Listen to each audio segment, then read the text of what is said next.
अभी भी भारत में कई ऐसे स्थान हैं जहां भक्ति के नाम पे, अध्यात्म के नाम पे पशुओं की बलि चढ़ाई जाती है। अरे कौन सा देवी, कौन सा देवता ऐसा होगा जो किसी जीव के मरने से खुश होता होगा? कौन सी माँ ऐसी होती होगी जो अपने बच्चे के मरने पे खुश होती होगी? तो देवी भी तो माँ है, वो किसी के अपने बालक के मरने पे कैसे खुश हो सकती है? निर्दोष प्राणियों की बलि चढ़ा के मनोकामना मांगते। अरे तुम में हिम्मत है बलि चढ़ाने की, तो अपने गुस्से की बलि चढ़ा के दिखाओ। तुम में हिम्मत है बलि चढ़ाने की, अपने अभिमान की बलि चढ़ा के दिखाओ। वो तो होता नहीं, निर्दोष पशुओं को मारे फिरते। इतना सारी दुनिया में जहां चले जाओ, बड़ा। खैर नारद जी ने आके प्राचीन वरी को समझाया कि भैया ये काम करना ठीक नहीं, इसको रोक दो। धर्म नहीं कर रहे तुम, उल्टा पाप कर रहे हो, इस पाप में मर जाओगे, दब जाओगे। तब जाके प्राचीन वरी समझा, यज्ञ को रोक दिया गया।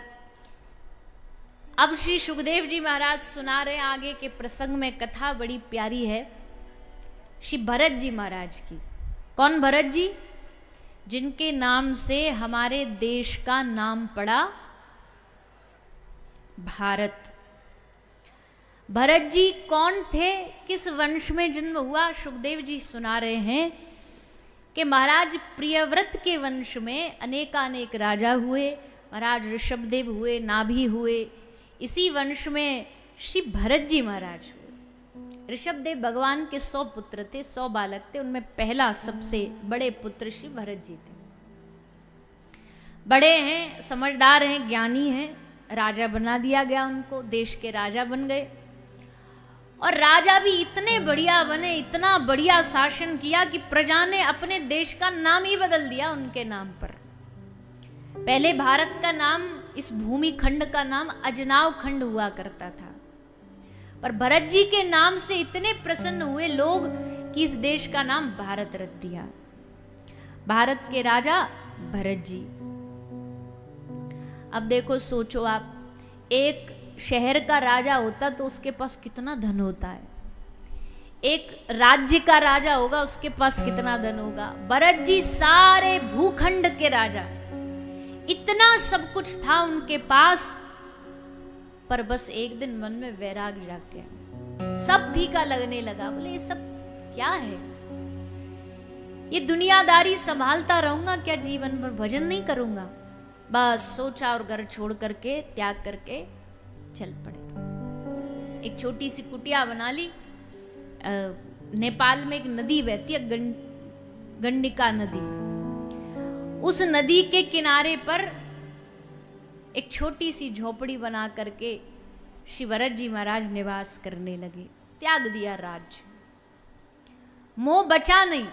देखो, एक होता है त्याग और एक होता वैराग्य। त्याग किसको कहते हैं? बोले जो मन में ना हो फिर भी कर रहे हो, उसको त्याग कहते हैं। ज्यादातर हम जो व्रत रखते हैं ना, उस दिन हम त्याग करते हैं खाने का, क्योंकि मन तो भीतर से करता रहता है। मन तो करता है ये भी खा लें, वो भी खा लें, और बाकी के दिन नहीं करेगा। पर जिस दिन व्रत रह ले तो फिर तो महाराज ताली बजा रहे हो, मतलब सहमत हो। जिस दिन व्रत हो जाए ना, तो फिर तो देखो इतना रोटी खाने का मन करे। जहां देखूं, जिधर देखूं उधर तू ही तू है, तो उधर सब जगह रसगुल्ला ही रसगुल्ला दिखे। पर फिर मन क्या कहता? ना भैया आज नहीं खाना, आज तो व्रत है। तो मन कर रहा है फिर भी नहीं खा रहे, इसको त्याग कहते हैं। और वैराग्य किसको कहते हैं? बोले तुम्हारा किसी भी चीज को पाने का मन ही ना करे, उसको वैराग्य कहते हैं। पहले वैराग्य की स्टेज पर जाने से पहले त्याग करना पड़ता है कि भाई मन में तो है पर फिर भी छोड़ रहे हैं। मन में तो है कि ये मिल जाए वो मिल जाए, पर छोड़ रहे हैं कि सुना है कि नहीं ये सब त्यागना चाहिए। फिर एक समय आएगा, बोले जब अपने आप हमारा मन उस चीज को उस ओर देखने कोई ना करे, पाने कोई ना करे, उसको सच्चा वैराग कहते हैं। तो भरत जी महाराज को वैराग हो गया कि हमको ये सब दुनियादारी नहीं भा रही, हम तो भजन करेंगे। करने लगे भजन, खूब मन लगा के भजन कर रहे थे। पर भैया शास्त्र सही कहते हैं, ये माया बड़ी प्रपंच लेकर के आती है, बड़े नए नए रूप धर के आती है। तुम पहचान भी नहीं पाओगे इस माया को, कब कैसे रूप में आ जाए कोई भरोसा नहीं। भरत जी महाराज के पास माया किस रूप में आई? बोला एक मृग शावक, एक हिरण का बालक, एक हिरण का बालक श्री भरत जी के पास नदी में नहाते नहाते भरत जी को प्राप्त हो गया। अब एक तो छोटा सा कोई बालक होता है किसी भी जीव का, तो वैसे ही थोड़ा प्यारा सा लगता है, अच्छा सा लगता है। ऊपर से भरत जी तो भक्ति भाव वाला क्या कहता, बोले भैया ये मेरी शरण में आया, इसको त्यागना नहीं, शरणागत को त्यागना नहीं चाहिए। ये शरण में आया तो इसको अपने घर लेकर के आ जाओ, कुटिया पे ले आओ और इसको खिलाओ पिलाओ, इसका पालन पोषण करो। करने लगे भरत जी घर ला करके। पर भैया भागवत जी कहती हैं कि आए थे भरत जी शरणागत का भाव लेकर के उस बालक की रक्षा करने के लिए, पर अब वो शरणागत दया का भाव मोह में बदल गया। दया का भाव मोह में बदल गया। मोह इतना हो गया श्री भरत जी को उस बालक से कि भरत जी का खाना भोजन प्रसादी पानी हो तो खाने से पहले बालक हिरण का याद आता कि उसने खाया कि नहीं, सोए तो सोने से पहले वो याद आए, हर बात पर उसकी स्मृति होती। और यहां तक कि भैया माला भी करने बैठते, भजन भी करने बैठते, तो भी वो माला छोड़ के, माला भूल करके मन उसी में लग जाता। अब एक तरफ तो हमको कहा जाता कि भैया संसार से थोड़ा मोह कम करो, दूसरी तरफ कोई एक ऐसा जीव आ जाए, जैसे बहुत सारे लोग नहीं होते बड़े बड़े शहरों में, आजकल बड़े बड़े शहरों में बड़ा शौक चला घर में कुत्ता पालने का।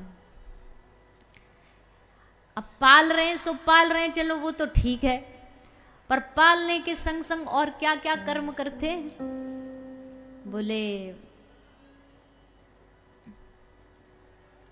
घर में कोई जाता, हम जैसे भी जाते हैं कोई, तो बड़े खुश होकर के बताते ये तो हमारा एकदम बेटा जैसा है, इसको तो हम संग ही सुलाते, संग ही खिलाते, हमारे संग ही रहता है बेड पे और संग ही थाली में खा लेता है। अब हम बोल तो सकते नहीं उनको, पर अब क्या बताएं।